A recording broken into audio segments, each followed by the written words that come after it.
Krishna Chaitanya Prabhu Nityananda Shri Advaita Gadadhar Sivasadi Gaur-Bhaktivinoda. And now Chapter 4, Blasphemy of Vaishnavas. Krishna Chaitanya Prabhu Nityananda Shri Advaita Gadadhar Sivasadi Gaur-Bhaktivinoda.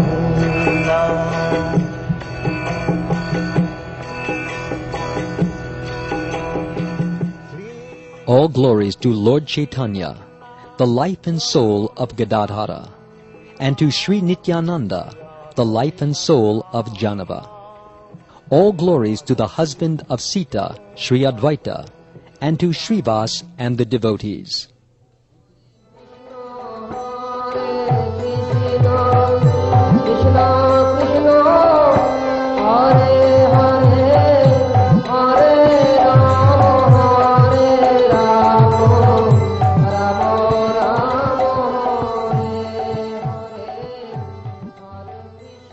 Sri Chaitanya said, O Haridas, now describe in detail the offenses to the holy name.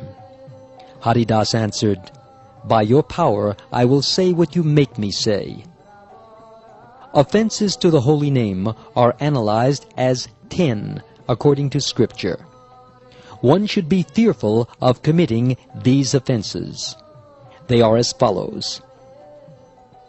1. To blaspheme or criticize the Vaishnavas. 2. To consider that other living entities, such as the demigods, are independent of Krishna. 3. To disobey or disrespect the Guru. 4. To disrespect scriptural authority. 5. To interpret the meaning of the name and to think that the glories of the name are imaginary. 6. To commit sinful activity on the strength of the holy name. 7. To give the name to the unfaithful who are not ready to accept. 8. To consider the holy name as karma and pious activity. 9. To be inattentive while chanting the holy name. 10. After having taken correct knowledge, being aware of the glories of the name, to remain attached to the material world of I and mine, and ultimately reject the name. These shall be described one after another. The first offense, known as sadhu ninda, criticism of Vaishnavas, is very harmful for those wanting to progress in spiritual life. First, let us define what sadhu or Vaishnav is. In the 11th canto of the Srimad Bhagavatam, Krishna enumerates to Uddhava the characteristics of a sadhu. They are Dayalu, merciful; Sahishnu, tolerant; Sama, equal; Droha Shunya Vrata, penance without injury to the body; Satya Sara, truthfulness; Vishuddhatma, purified; Parahita Rata, engaged in the welfare of mankind; Kame Akshubhita Buddhi, intelligence free from lust; Danta, restrained; Akinchana, devoid of concept of ownership; Mridu, gentle; Shuchi, clean; Paramita Bhoji, regulated eating and other habits; Shantaman, peaceful; Aniha, apathy to materialism; Dhriman, patience; Stira, steadiness; Apramata, attentive, alert; Sugambira, very grave, Vijita Shadguna, conquering over the 6 gunas, hunger, thirst, lamentation, envy, old age, and death. Amani, not expecting honor from others. Manada, giving respect to others. Daksha, skillful. Avangchaka, non-hypocritical. Jnani, knowledgeable of the scriptures.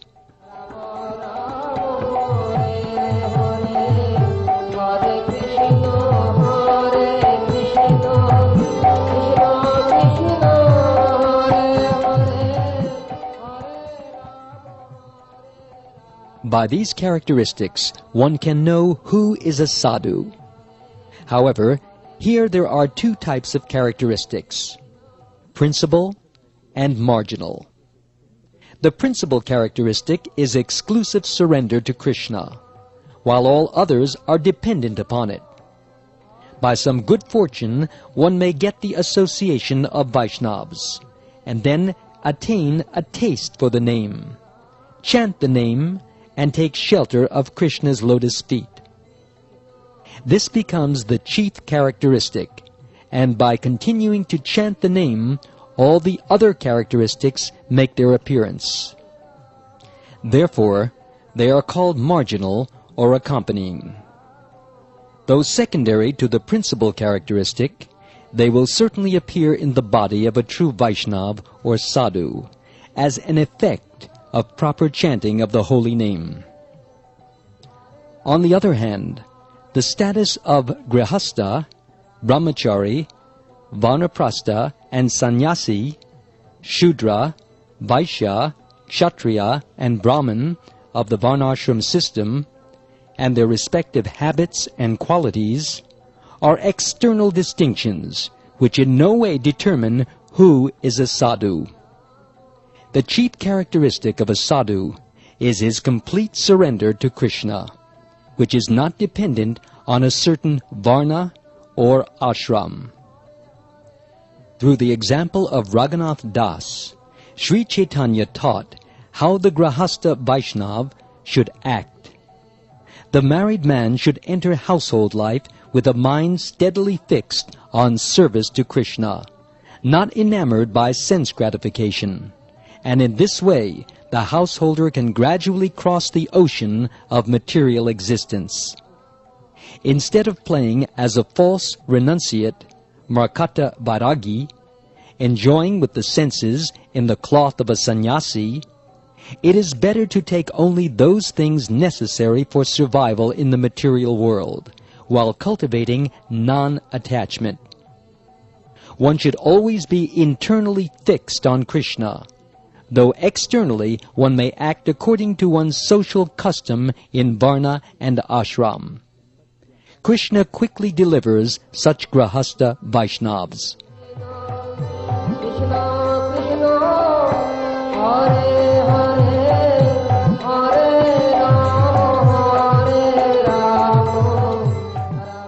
When Raghunath Das gave up household life, the Lord gave him instruction on the life of renunciation. He said, "One should neither listen to materialistic conversations, nor speak materialistic topics to others. One should not eat fancy food, or wear fancy clothing. One should always chant the holy name, respecting all, without expecting honor, and meditate on eternal service to Radha and Krishna in Braja within one's mind." The principal characteristic is one, namely, surrender to Krishna's name, which will prevail in all sadhus, no matter what varna or ashram, grihastha or sannyasi. However, according to ashram or varna, the secondary characteristics will differ to some degree. And even if there appears some bad element or fault in a person, if he has the chief characteristic, surrender to Krishna, he must be considered a sadhu, and to be respected and served by all. This is Krishna's statement in Bhagavad Gita.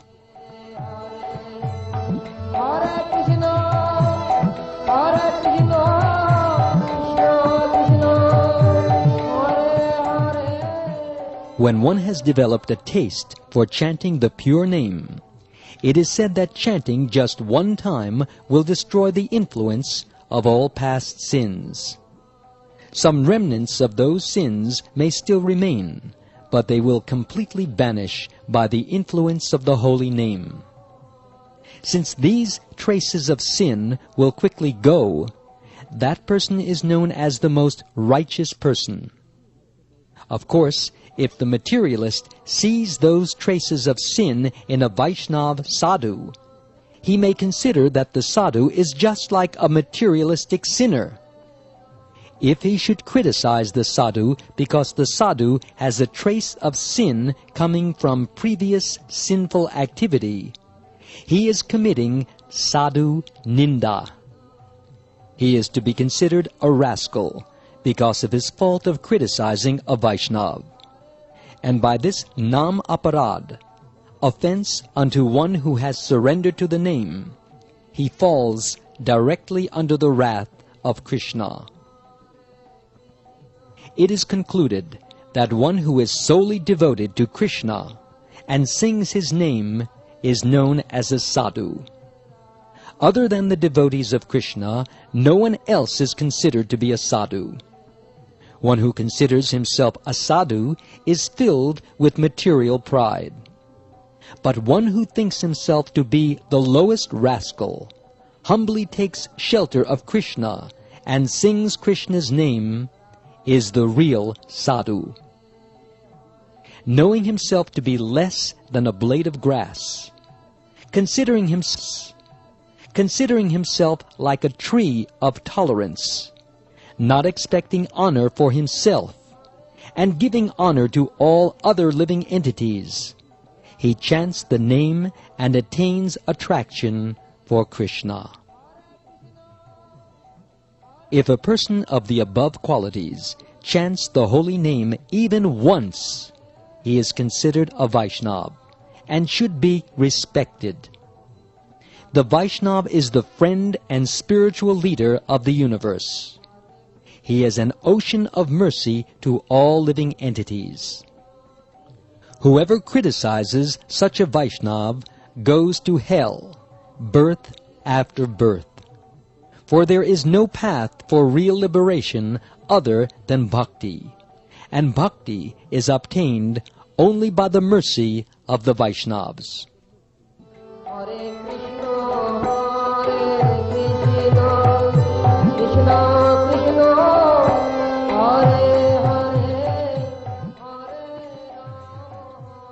In the pure Vaishnava resides Krishna's energies of bhakti, ladini, and samvit.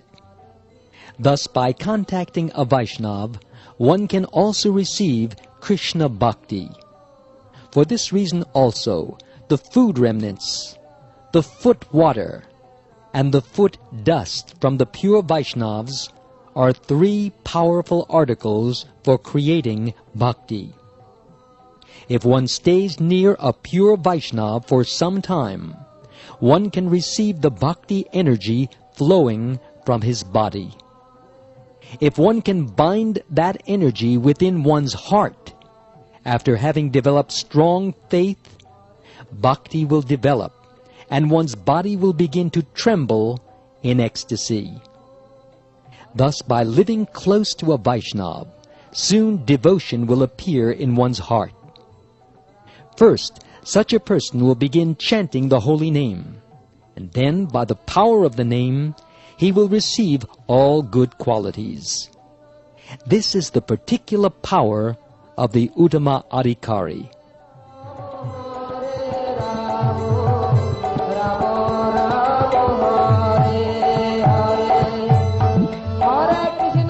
A Vaishnava may be criticized on 4 counts: his caste by birth, previous sins or faults in this life, an unpremeditated accidental act of sin, and present traces of previous sin activity. though all these conditions may be present in a Vaishnava, they are insubstantial grounds for criticism of a Vaishnava. One who so blasphemes a Vaishnava will be punished by Yamaraj. Because the Vaishnava is spreading the glories of the Lord's name, the Lord does not tolerate such criticism of a Vaishnava. Giving up dharma, yoga, sacrifice, and jnana for the name of Krishna, the Vaishnava is the topmost person. Criticism is a serious offense. Furthermore, he does not criticize the scriptures or the demigods, but simply takes shelter of the name. One should rather eagerly take the dust from the feet of a Vaishnava, regardless of whether he is a grihasta or sannyasi. One will treat him only according to his advancement as a Vaishnava, which is based upon his degree of attraction to the holy name. Such things as caste or ashram, wealth, learning, youthfulness, beauty, strength, or number of followers are not factors. It goes without saying that one who has taken shelter of the name will not indulge in sadhu ninda. One who criticizes a sadhu is not situated in bhakti, but in aparad against bhakti. A serious person, therefore, would not indulge in criticism, but associate with, hear from, and serve the sadhu.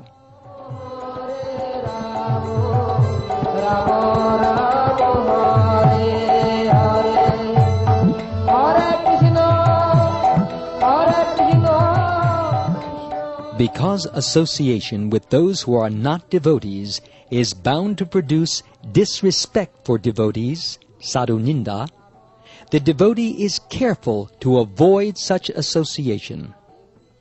Materialistic association, or asat sangha, is of two types: association with women and association with those devoid of devotion to the Lord.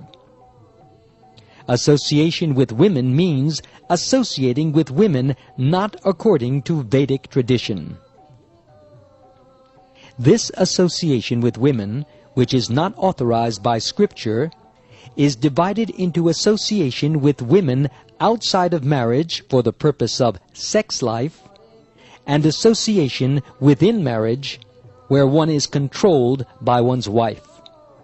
Thus, only if one is married according to prescribed rules and is following the rules for married life, in which the wife is submissive to the husband and the husband acts as a sadhu, is the association considered bona fide. Other types of association are considered asat. The second type of asat association, association with non-devotees, is of three types: association with Mayavadis, association with pretenders, and association with atheists. Mayavadis believe that the Lord and the jivas are both temporary entities, and that the Lord's murti form is material.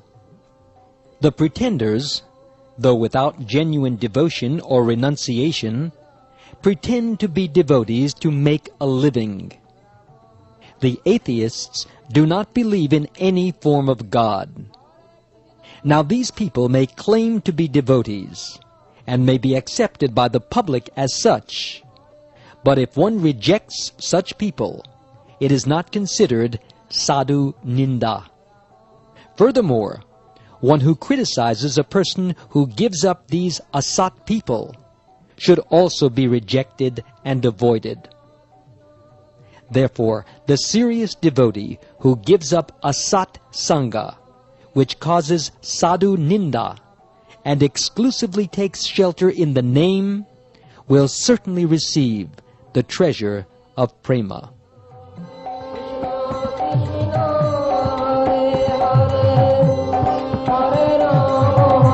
Hare it may be observed that in order to proceed properly to prema, one must be able to distinguish the devotee from the non-devotee.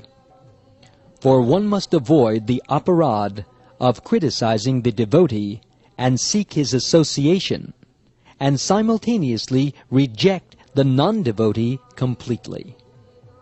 One must furthermore be able to distinguish the types of Vaishnavas according to their spiritual advancement.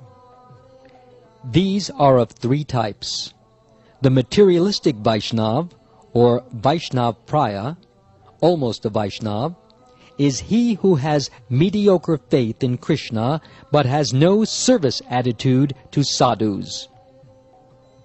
Actually, such a person is not a Vaishnav, but the dim image of a Vaishnav, Vaishnav Abhas. However, if he is not a Vaishnav, how will he be permitted to associate with Vaishnavas, who do not associate with non-Vaishnavas? Therefore, this person is considered to be at the beginning stage of a Vaishnav, Kanishta Vaishnav, upon whom the actual fixed-up Vaishnavas will bestow mercy so that he becomes purified.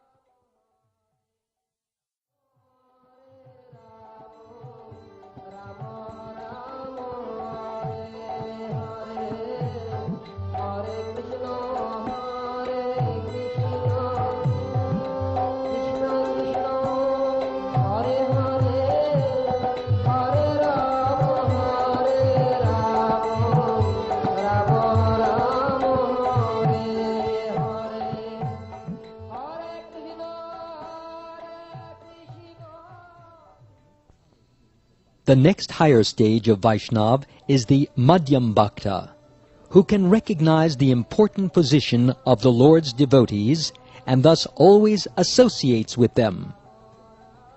In faith, he is convinced of Krishna's position as the Lord, the jivas as his eternal servants, the process as bhakti, and the goal as prema.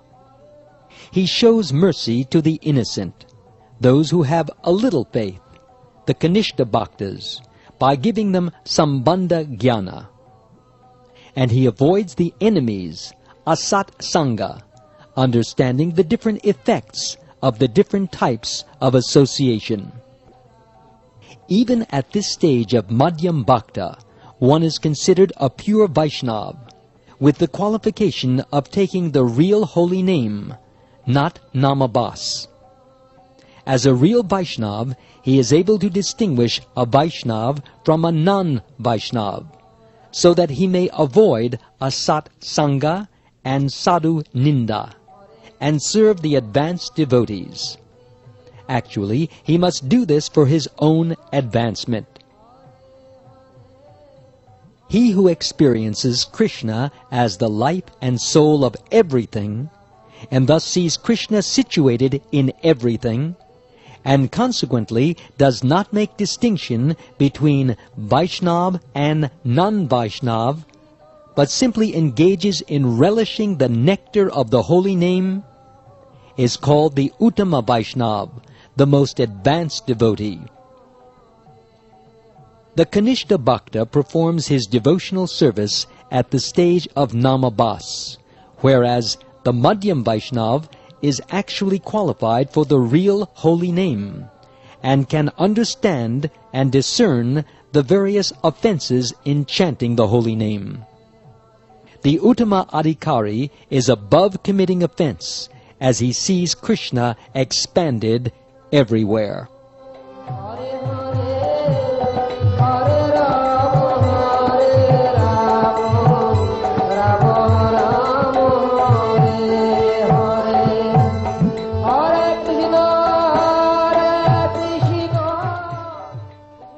It can be seen that it is important for the practitioner of bhakti, whether a Kanishta or Madhyam Bhakta, to understand in his performance of sadhana his own position in devotional service according to his internal purity.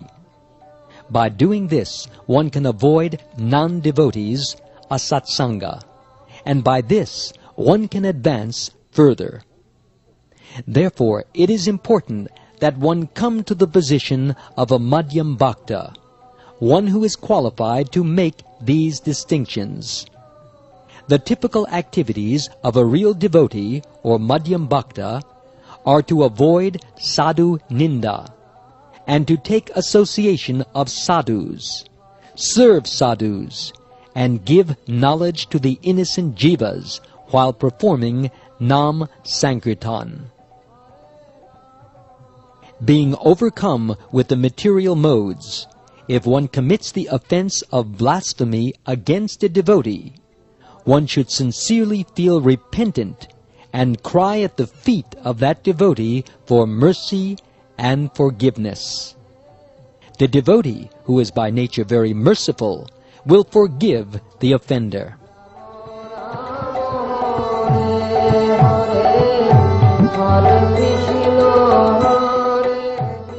Haridas concluded, "According to your order, Lord, I have discussed the first offense. This I offer to your lotus feet."